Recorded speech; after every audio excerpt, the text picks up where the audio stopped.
Do you love the Tabernacle Choir? This year, the choir's music is everywhere you are. Listen to your favorite choir songs and music and the spoken word anytime you want on Alexa by simply enabling the skill. Alexa, play music in the spoken word. Now playing music in the spoken word. You can also download the Tabernacle Choir app, subscribe to the choir on YouTube, listen on Spotify, and have access to all their wonderful music. Happy listening. Good morning, DJ and PK. It's 97.5, the KSL Sports Zone. Welcome in on a Thursday morning, headed into a holiday weekend. So much going on. Great World Cup game last night, watching the United States advance to the round of 16, which I thought was the absolute minimum acceptable performance for them in this World Cup, and they have made it there. Now, Belgium. Can they do it? We'll get to that. We got the Utah Hockey Club. The Mammoth are making moves. And then more moves. And then more moves. Greg Wyshynski is going to join us later this morning. And we're going to talk with him. You know, what is the main accomplishment here? Alexander Kerfoot leaving. They got an unrestricted free agent who could be headed out the door. They're making other deals. I mean, this is more change than I expected on a team that has shown growth the last 2 years. However, if management feels like they're heading into the proverbial cul-de-sac and they're stuck and there's no clear way forward, sometimes they got to make moves. And I think that applies to the Mammoth, and I think that applies to the Utah Jazz as well. Thought a lot about this Kessler deal. We'll get to it. It definitely hurts the club in the short run. But as difficult as this summer is, it might make next summer much more palatable. So we got all these things to get to here off the top of the show. Let's start with the World Cup win. And that was quite a day. England, Europe has ruled soccer forever. Africa has been on the verge of being fantastic and exploding in talent. And Africa is sending players all over the world. There's players all over Europe, all over Major League Soccer. But it hasn't quite translated to the dramatic success in the World Cup that some people would hope. Now, there have been, Morocco was just in the semis 4 years ago, so it's not like there haven't been any results, but other teams that have broken through to the quarterfinals. Nigeria had their moment in the sun. Senegal maybe is having a moment here this year. There was a time Cameroon had a great run. So there have been these opportunities, but it hasn't really. And going to the bigger cup really split people, going from 32 to 48 teams. Hey, it's going to water it down. We're going to have blowouts. It's going to be 8-1 games. They're going to let in teams that just aren't as good. And they're going to the traditional powers are going to dominate. And then there's the thought that, hey, Italy, the United States, the Netherlands have all taken turns not qualifying, not making it to 32. The soccer has been getting deeper. And so let's open the tournament up. And, of course, then there's FIFA like, hey, can we make more money? And there's a part of me that is really sure they're going to 64 teams in another 15 to 20 years, somewhere in there. I can't prove that. I don't know that, but that's what it looks like to me. It's going to happen. And actually, I think this tournament has I think the tournament in general has validated the thought that there's 48 teams worth of playing at this level, and it's a good thing they expanded it. And I think yesterday showed that for sure. You get to knockout play. It's surprising. Some of the teams that are there, a lot of teams from Africa advance, and even when they don't advance, it's just so entertaining. England, Harry Kane, who's got to be one of the top 5 goal scorers in the world, has to score late, and England advances and they win 2-1, but man, they were in trouble.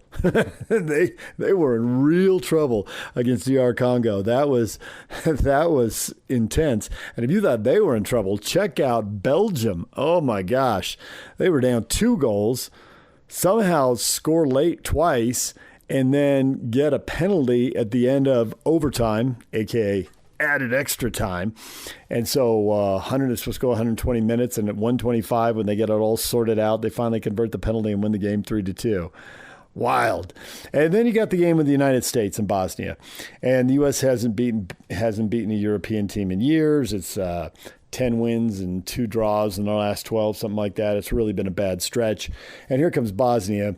But Come on, man. This is where international soccer drives me nuts.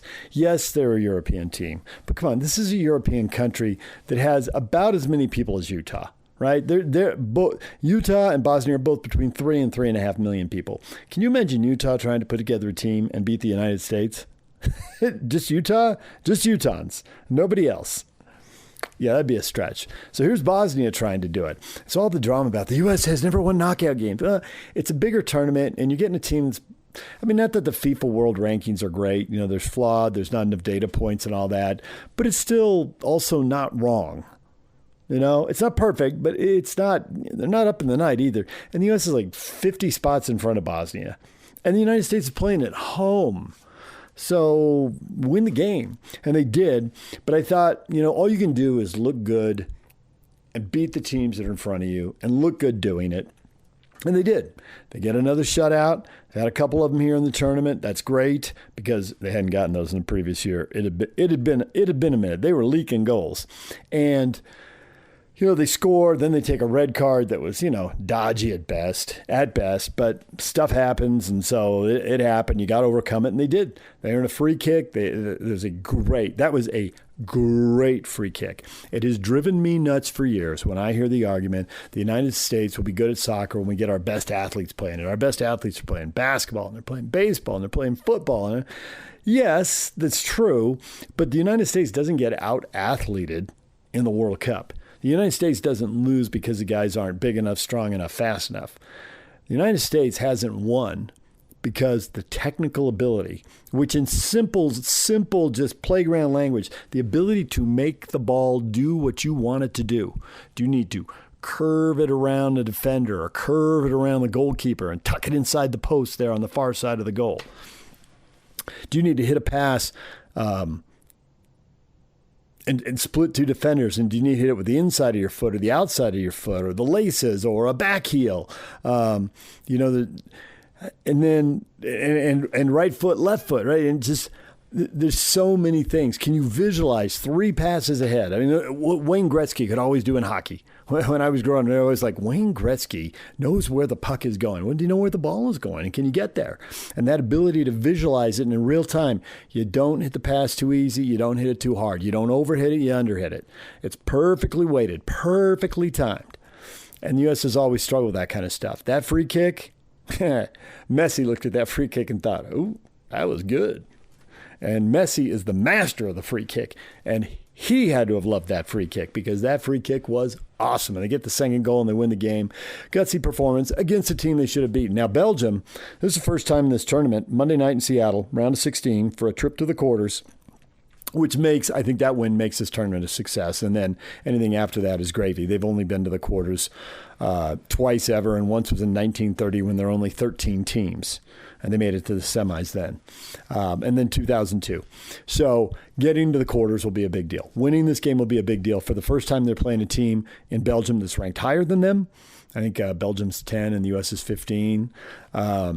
This is the first time in this tournament that the U.S. has played a team ranked in the top 20. They were supposed to beat everybody. The one game they didn't win, Turkey, they sat their starters.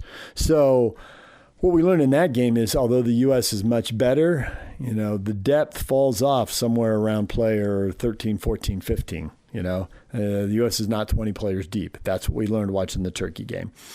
So, but all in all, it was a good game. They scored twice. They hit the post. They had 2 goals called back correctly for offside, but they were the better team. Good performance. A lot of pressure on them. They were expected to win, and they came through. So, and you know, you can say it was tough. It was difficult. It was it was tough for England, but they did it. A couple of days ago, it's tough for Brazil, and they did it. It was also a couple of days ago, it's tough for Germany, and they didn't do it. So now the United States and Canada have made it to the round of 16, and Germany and Italy did not. Italy didn't even qualify for the tournament. So the sport is getting deeper. The traditional powers, it's a struggle. I mean, congrats to England for advancing and Brazil for advancing. Those are traditional powers. It was hard. The only team that's really making it look easy is France. Spain's doing all right. They've had some hiccups, but France has looked awesome. They have just looked awesome. So The big three, the three hosts, all alive. Mexico has looked really good. I mean, they're just shutting people out just game after game here. They're very impressive. And Mexico and the U.S. and Canada all through as hosts to the round of 16. All right, DJ and PK. Enough of the soccer. Let's get to the basketball. Walker Kessler, huge story. The Jazz trade him, and the trade happened in the last half hour of our show yesterday. It was all happening in real time, and the details are coming in, and we didn't have a lot of time to think about it. And reflecting on it the last 24 hours, reading what some people have written, listen to what people have said. I think a few things come out here. The thing I said in a commercial break before it broke, going to break, like 5 minutes before it broke, I thought they were going to sign him because they couldn't afford to let him walk away. Of all the scenarios, to me, the worst one, and you always want people to seize the best one, but eliminate the worst one first, right? The worst one was they walk away and get nothing for him because he's a good NBA player. And there's a reason the Jazz offered him $28 million. Now, you can say when you offer him that kind of money, you don't love him, you like him. You're not in love with him, but you do like him. And they've never really publicly swooned over him. There have been compliments, but there's always this sense that they need more out of him. And I think that's where it sits now. I think the Lakers have signed a player, traded for a player with upside. And he's going to be in the spotlight. From the Laker perspective, they're paying him like he's the third best player on the team. He needs to be the third best player on the team, and he needs to play a lot. And he's got to come through. And it's not going to be this quietly supportive, okay, we're rebuilding and let's go. It's LA now, and win. And if you don't win, well, they're going to go watch Matthew Stafford throw to Puka Nacua. Or they're going to go watch Shohei Ohtani pitch and hit home runs. The bar has been raised. And he hasn't been in this bright a spotlight with this high expectations before. How's he going to handle it? Maybe he flourishes, maybe he doesn't. He's got to be better just because they really pretty much used all their assets. There's not a clear path forward for the Lakers unless they discover undrafted free agents, unless they, find their version of Joe Ingles, some 27-year-old over in Europe, and come in and help them. And it's not out of the realm. I mean, Austin Reeves, right? And he wasn't a number one pick. He wasn't exactly Big Vic, right? So they found him, and Oklahoma City found Lou Dort. So can you find some more of those guys? Because they've spent most of their money. They've used most of their draft picks. They've spent most of their cap room. There's no clear path forward for the Lakers. But they needed a big. And the Jazz, I get why they did the trade. I got to say that 5 minutes before the trade happened, trading him now wasn't really on my radar. I mean, obviously it's a possibility, but I just didn't think it was very likely because, honestly, it was the Lakers, and I didn't think they had much the Jazz wanted that they would part with. It didn't occur to me that they would part with so much draft capital. The Jazz, I mean, who got more draft picks? The Boston Celtics for Jaylen Brown or the Jazz for Kessler? It's clear. So it's not even arguable. But the Lakers had to have him. They have to put a good team around Luka Doncic.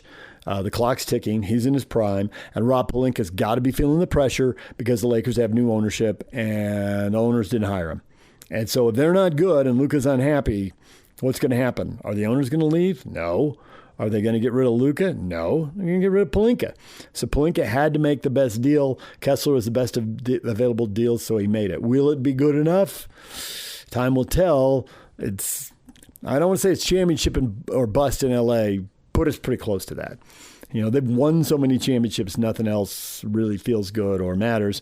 And those owners are planning on winning another World Series. They've just won 2, so we'll see what kind of patience they have. So I think the Jazz sensed maybe we can get something here. And it didn't occur to me that they'd get 2 unprotected first-round picks and 2 swaps, but they did. It's going to hurt the Jazz in the short run. I've been sitting here saying the Jazz are going to win 50 games next year.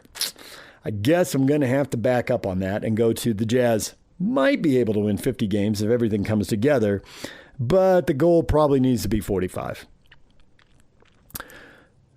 They're not going to be as formidable defensively. They could still be good, and they still need to be held to that standard. But I was really thinking they can definitely be top 10, and maybe they can be top 5 defensively. I thought they could be really good, and now we'll never know. Now, that's the downside. They're in the short run, the Jazz are worse. The draft picks can't play, and draft picks can't win games.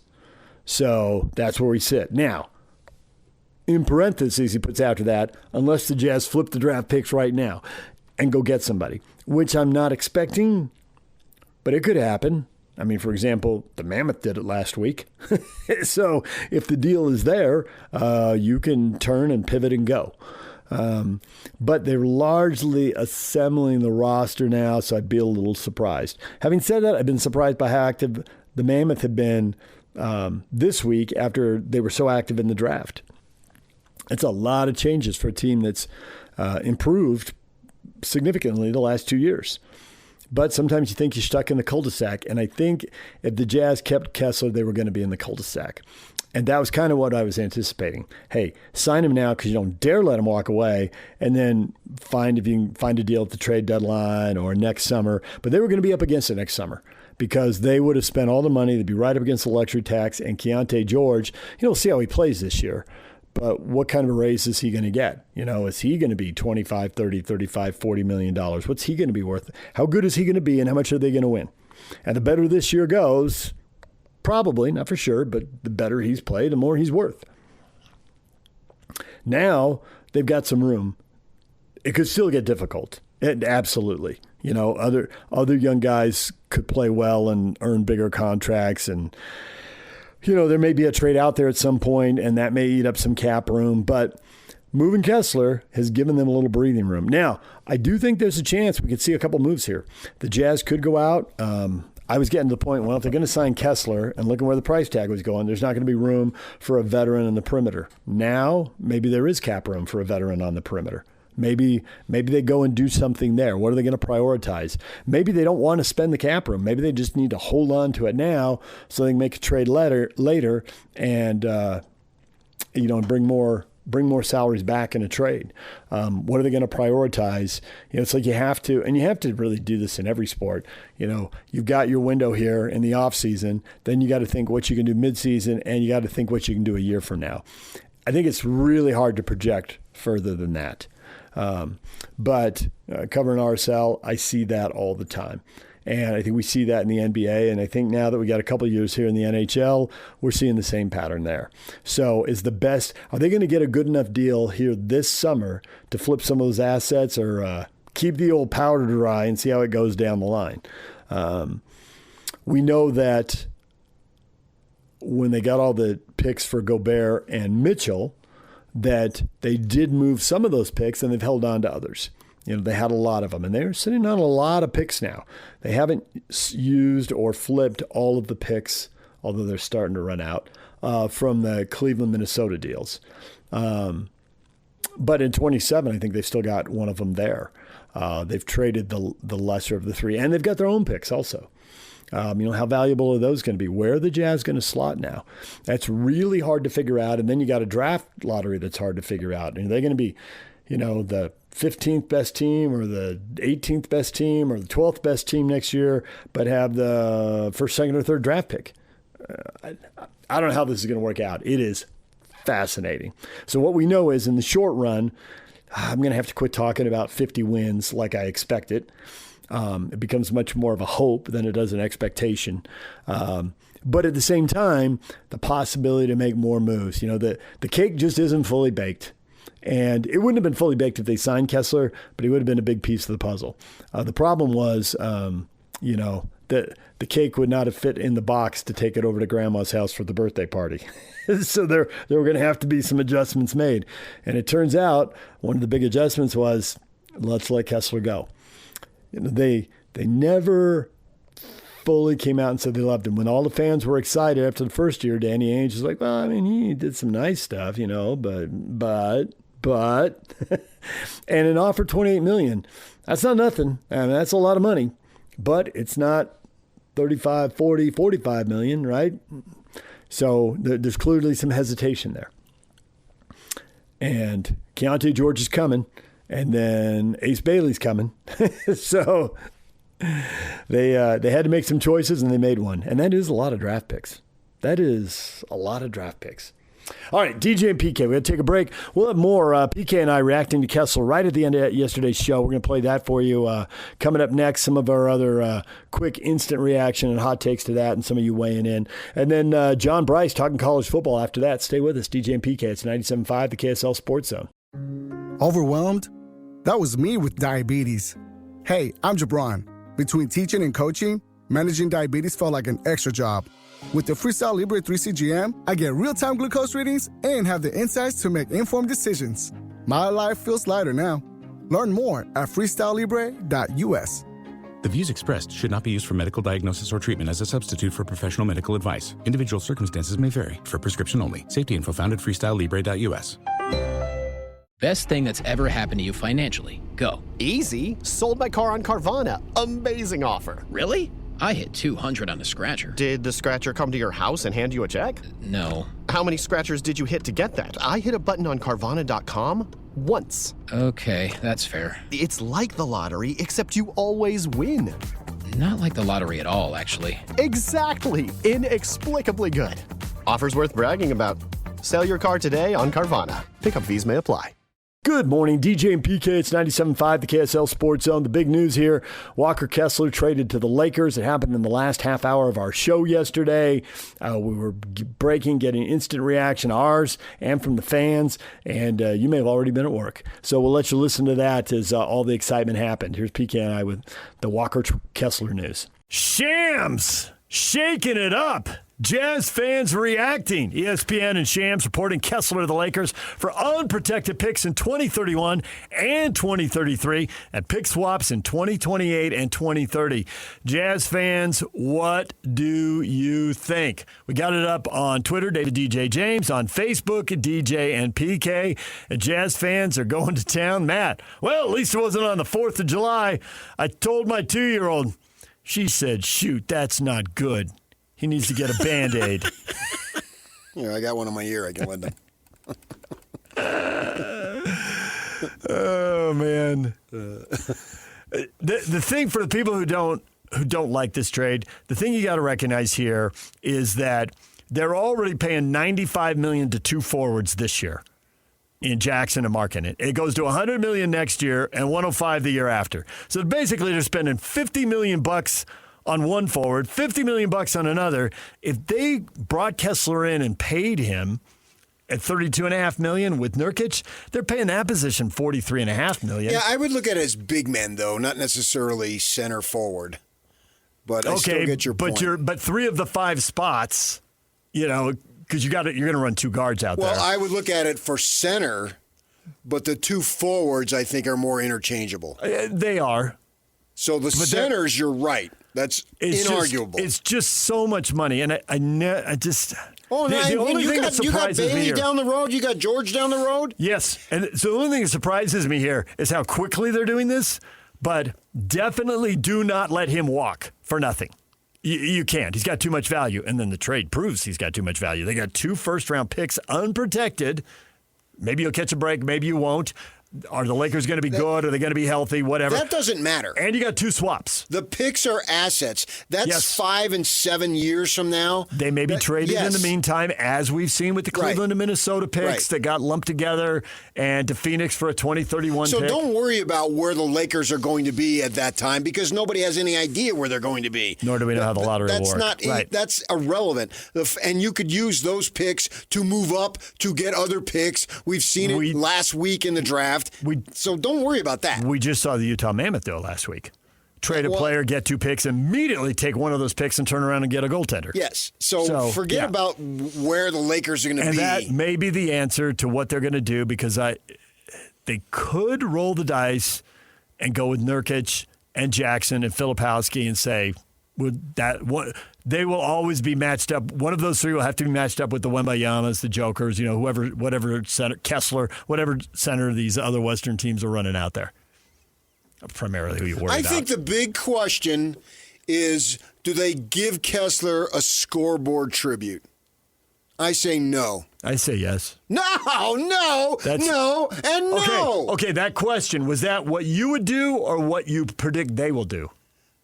Well, if they have any brains, they'll do exactly what I tell them to do. But the world doesn't work that way. So now, personally, I wouldn't bother with it, but it does seem like the norm in the NBA, so I think it'll happen. 4 losing seasons. He'll be blocking And he goes shots. to the Lakers. But they want the on whole... you. Kessler, you're dead to me. They want to feel good. This is the organization that treats people. It's about the message they're sending to everybody else. It's not about whatever shot blocks and dunks they decide to put in the video. He went to the Lakers. And they got... Why don't you just marry my best friend? That is what I say about the Chargers moving to L.A. The Chargers leaving San Diego was a divorce. The fact they moved to L.A. is like they married your brother. Would you like a true fact? Can't happen. But it did. What? Would you like a true fact, as you guys like to say? Yeah. Only if it's factual. That would be our first producer who dropped that, right? Yes. It would be. A long line of it. The Los Angeles Lakers now have traded more first-round picks for Walker Kessler than they did for Luka Doncic. But I think that's like saying, oh, this player gets the most money. Yeah, Austin Reeves got the most money for an unrestricted free agent, but there'll be somebody else. The point I'm making is that it seems like the first-round picks for acquiring talent keeps going up. But so they gave up one in 2029 in the Luka Doncic deal, and now Anthony Davis went over in that deal. But you've now given up 2 unprotected first-round picks plus 2 pick swaps in the alternating years. It's quite a haul for the Jazz. Right, but the Lakers also think that they're going to be good, so nobody's going to want the swaps because they're going to be drafted 25th or later. Right, so we don't know how that's going to work. But they also don't have a first-round pick for the next 7 years now. Yeah, I think that's dangerous. I've been saying that's right now. Right. That's to me that is dangerous. I would be so reluctant to do that. And they need Kessler to be all-star caliber now. Yeah, he's got to come up big time. I mean, $30 million a year. You've got a $32.5, which is what he's going to get, $32.5 million. 4 years, $130 million. He's got to be their third best player. Well, when you talk about... He's got to be one of their big 3. I mean, they're paying him like it. He's got to produce like it. Double-double. It's got to be... Better than the 11-10, 12-11 double-double. Yes, that's a higher double-double. Hit some free throws so you can be on the floor at the end of close games so it doesn't turn into hack a Kessler because you're at 55 or 60%. Or he's Shaq-like and the games aren't even close. I don't think he's going to be Shaq-like. Since Shaq was apparently the only thing close to Shaq in NBA history was Wilt, and that was just a little before my time. No, I understand that. But the fact is, he's going to have to improve a lot. Not a little, a lot. And he's going to have to stay healthy.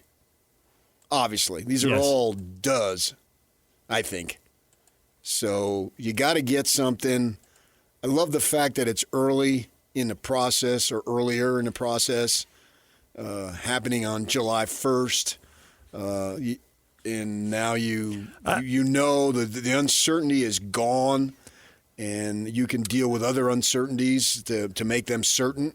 I think your uncertainties to make them certain. That was good. Yeah. I think that your point about being reluctant to give up the draft picks, even if they're late, the fact the Jazz have hit to a degree, what degree still, we have to let these guys, get older and their careers play out, but the fact they've hit on a degree with on Collier and hitting on Filipowski, now Svi Mihalik isn't a draft pick. I think Sensabaugh has been hit on.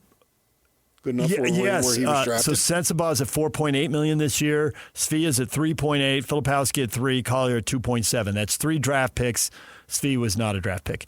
But to have good players that you're paying less than $5 million when you're going to be paying so many of these top stars $50 million, you got to turn around and find some value on these less expensive players. And whether you hit on draft picks or you hit on unrestricted, just some free agent you find who's undrafted and overlooked, Reeves, Ingles, somebody who's been in Europe and is maybe a little older, whatever.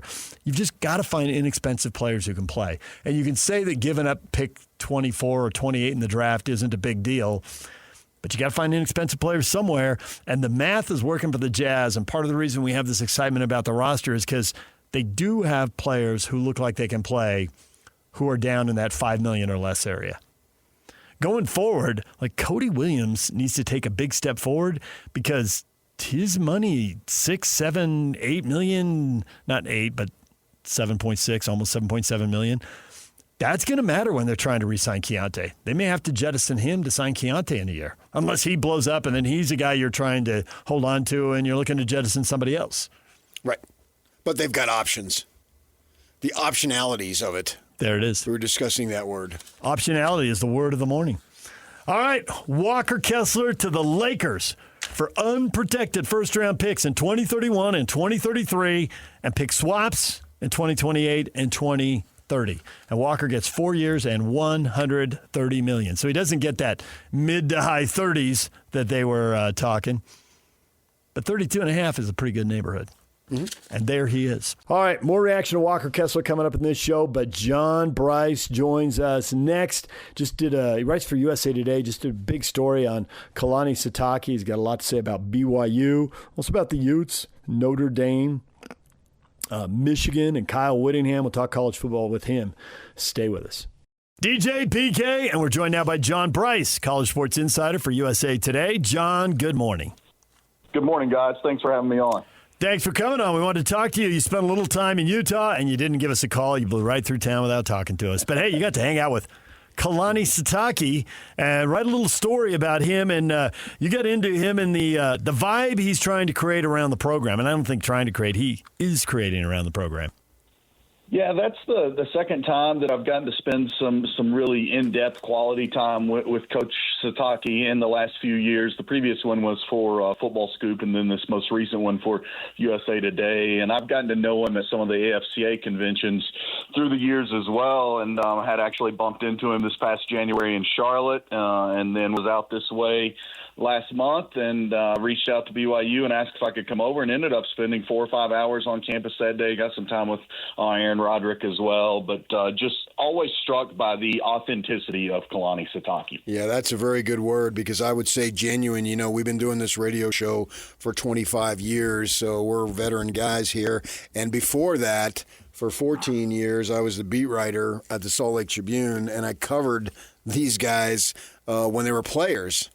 And Kalani was that way as a young man, and he's certainly this way as an older man. The word genuine comes to mind as far as that goes. You know, I'd tell you a little story about him that when he was up at Oregon State for that brief time, and they Bronco Mendenhall took off, so it was obvious because of the religious connection that Kalani was going to be a top candidate, right? And so, you know, people were texting him and wanting to get his word on it, but, you know, he had to be low-key. Well, that season, which is in December, the time of year, Christmas Day, he gets in touch with me and tells me, hey, sorry, man, I couldn't get back to you, but I just want you to know, you know, I value our friendship and look forward to working with you. Blah. And I get it, man. I've been in the business for years. I know you got to be quiet, but this is a little anecdote of his interpersonal skills, which I think are off the charts, and you have obviously experienced that, and get your thought on how that genuine and authenticity, as you say, is actually helping him build a really good program.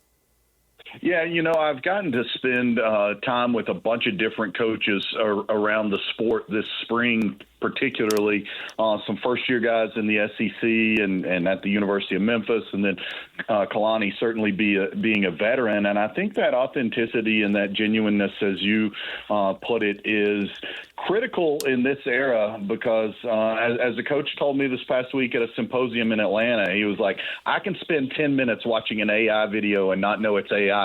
My players will know in 10 seconds. And so I think players are really smart right now. They know real from fake, and Kalani Sitake is real. And just briefly on that anecdote note, I'm one of the people who saw Kalani in general boarding, talking to random people, because I talked to him in general boarding, getting ready to get on a flight cross country recently. And so because of that, you see that, and I was blown away when he gave me that quote that, you know, sometimes I'm sad when I see them put their AirPods in because I want to have a conversation with them. No coach does that. I'm at these conventions, and these guys are flying the university jets in or booster jets in, and they're getting in and out as quickly as possible. Kalani's standing in a line 10 deep with a crowd of Utah high school coaches talking to him as he prepares to fly back cross country into Salt Lake, no less, not even Provo. And Provo's got a great airport.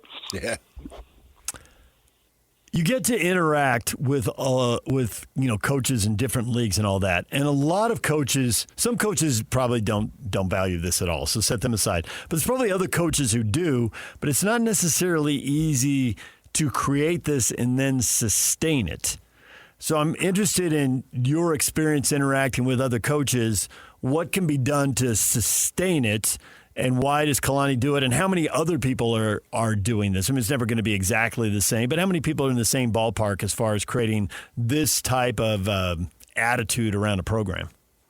I would say Kalani Sitake and Marcus Freeman are two at the very tip top who have created and honed an authentic culture that is lasting and that is rooted in substance. And I think that's the biggest key. The sport, as you guys well know, has never been more transactional. And because of the way that those programs are rooted in reality and in realness with one another, I think that positions them. I think that Kalani said it in the story. Like, we pay guys. We're happy to pay guys. They should be paid.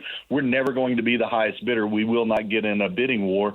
Notre Dame is probably a little more aggressive in how much money it's spending overall, but it also values culture and will stop the bidding if it feels like a guy is going to be disruptive. So honestly, right off the bat, those are two of the top ones. Matt Campbell had a very similar culture at Iowa State. We'll see if it will translate to Penn State University.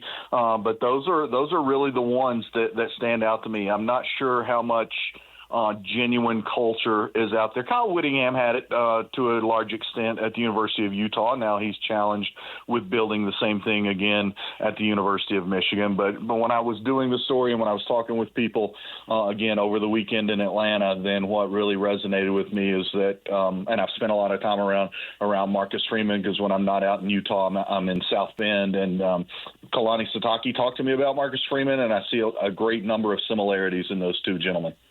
Also, too, you said you spent some time with Aaron Roderick.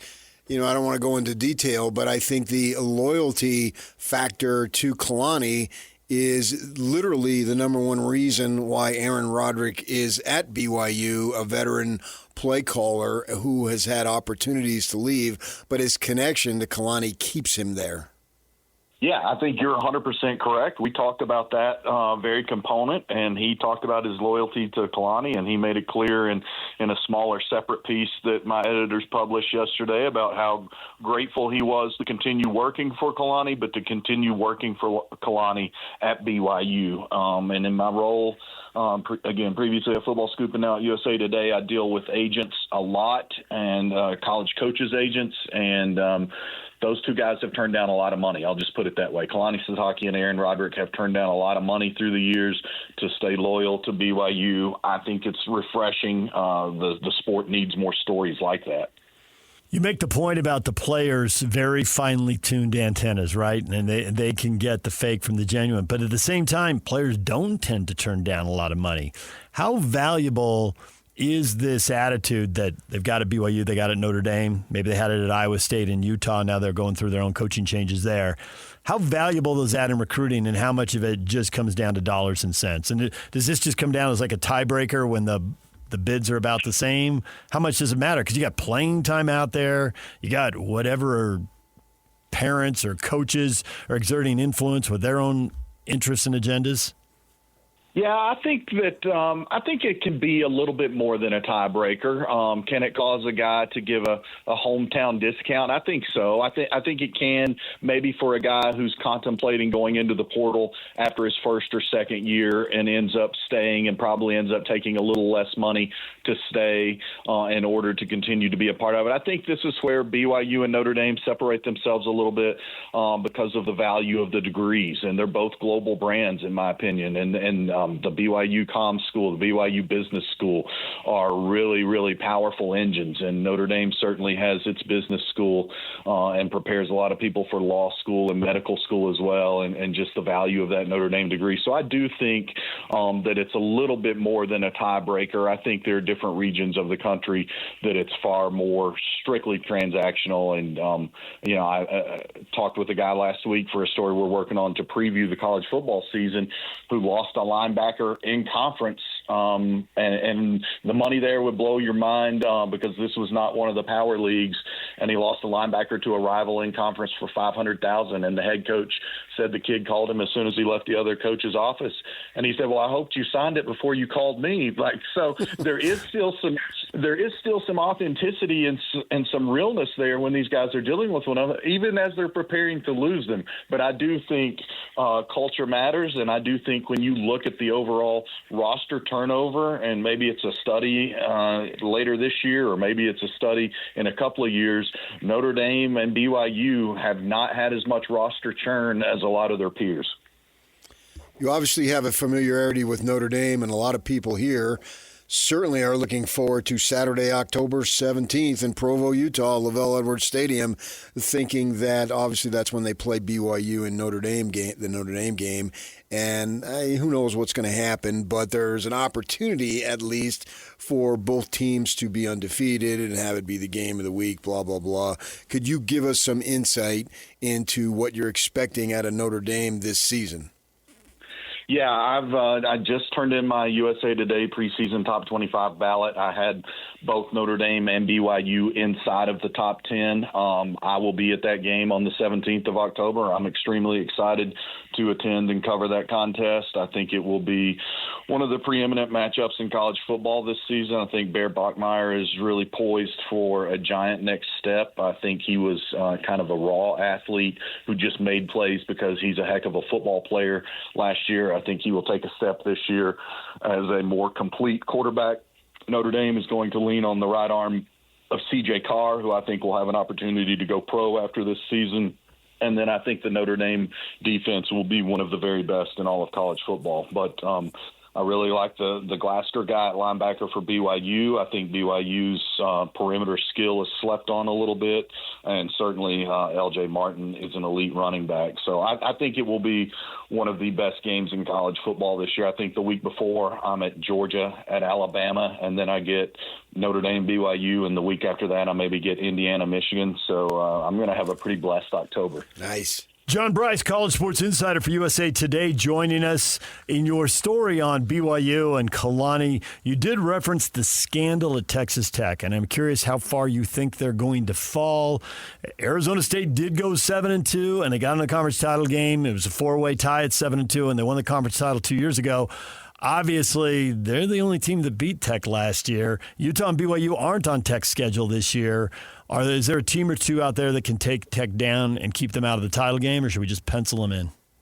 No, I definitely think that Tech has its work cut out for it. I think the Red Raiders will be really good on defense, and I like Joey McGuire. I think he's been put in a pretty untenable situation by that whole sordid saga. But I would not remotely pencil or pin Texas Tech into the Big 12 championship game. I know in speaking with some coaches, including some here in the Utah area, that they expect a big jump out of Central Florida this year. I'm not quite that far, but I do think the league is going to have some really quality teams. I know Lance Leipold is really motivated to get things rolling back. I like what Arizona returns in some key spots.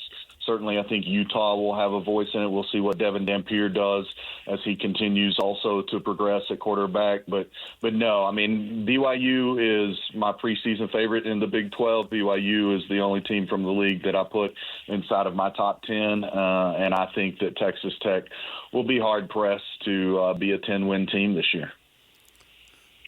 And why would you say that? Because I think that, certainly the timing and Sorsby finally waving the white flag that everyone in America knew he should wave gives Tech all summer to transition, but they're still they were going to pay Brennan Sorsby more than $6 million to be their quarterback for a reason. And the next guy on the roster is not Brennan Sorsby. Brennan Sorsby had the NFL held a supplemental draft. I had multiple NFL people tell me he had as high as a second-round grade, and some teams might have shaved it down. Some teams might have really given him a first-round grade in a typical year, but felt like they could get him on a second-round grade had there been a supplemental draft. And so I just think for all those reasons, you're going to have your work cut out for you. And you're going to be, even with Sorsby not playing, Texas Tech has now emerged as one of the villains in all of college football. Yeah. They started that. It trended that way last year with how much money they spent. This year they're spending, again, more than $50 million on on that roster. They're kind of the poster boys, and they're leaning into it of being the renegade mercenaries of college football, but they're the renegade mercenaries without the quarterback they expected. So I really think that, they're going to struggle to score points, and they're going to have some issues in that regard. You think the Big 12 can get 2 teams in the playoff? Boy, that's a great question. One, I can't answer it today. If you guys want to have me back on in the fall, then maybe I'll have a better handle on it. I'm not ready to say that yet. I think there are a couple of teams that could give the Big 12, that opportunity to get 2 teams into the playoffs. They obviously were incredibly close last year, and had it been a 16-team playoff, I think that would have been the perfect number last year. And I think BYU is a team that would have been capable, as well as they were playing against anyone not named Texas Tech, and just sort of the physicality that they played with and the different dynamics that they had on offense. So I think it's possible. I will not sit here and tell you that I don't think there's any path whatsoever for it, but I think it's a little bit of an uphill trek. Billionaire booster Cody Campbell has fancied himself as a reformist, I guess, if that's a word, in college sports, right? And he's taken it to the highest levels. I think the Sorsby thing really shot down his credibility, and he comes off as a Texas Tech fan first and foremost, not necessarily what's in the best interest of college football. So I think that now, from going forward, whatever he says, I'm going to view a little more skeptically. What do you think of that? I think that's fair, and I certainly understand that. I've got some of my colleagues that know Cody much, much better than I do. I will say I think that he truly does want to see college sports preserved and wants to see a more uniform playing field. But until that time occurs, then I think he's plenty happy to lean into it and completely exacerbate the problem. And it's almost like what you kind of alluded to is the hypocrisy of his words and actions are almost to underscore the hypocrisy of where college athletics are right now. The University of Michigan is going to be getting a lot more attention in the state of Utah. There'll be some people rooting for the Wolverines. There'll be some people rooting against the Wolverines, but I don't think people are going to be able to take their eyes off Kyle Whittingham. And obviously his staff has not only former Utes, but obviously the Cougars defensive coordinator in Jay Hill, who played at Utah. Where do you think Michigan fits in the pecking order in the Big Ten? Yeah, I think they've got their work cut out for them. We'll see what kind of step forward Brice Underwood can make. We'll see how much Whittingham and company can do to kind of protect him and not put as much on him. I think that this will certainly be an exponentially better coached Michigan football team than what we saw a year ago or even the previous year under Sharon Moore.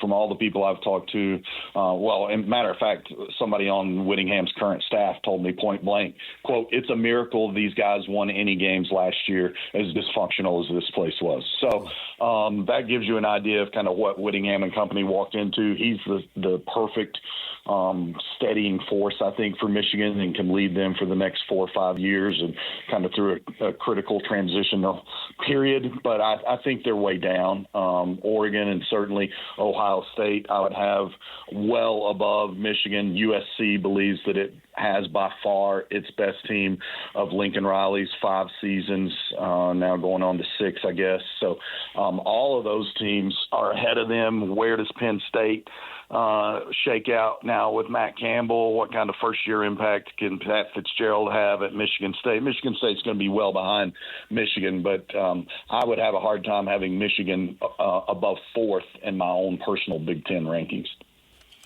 John, we appreciate the time. Thanks for coming on and hitting on a variety of topics this morning. We appreciate it. No, grateful. I'll be at Big 12 Media Days next week in Frisco, so hope to meet some of you guys in person. There's John Brice from USA Today. When we come back, what is trending? The headlines are next.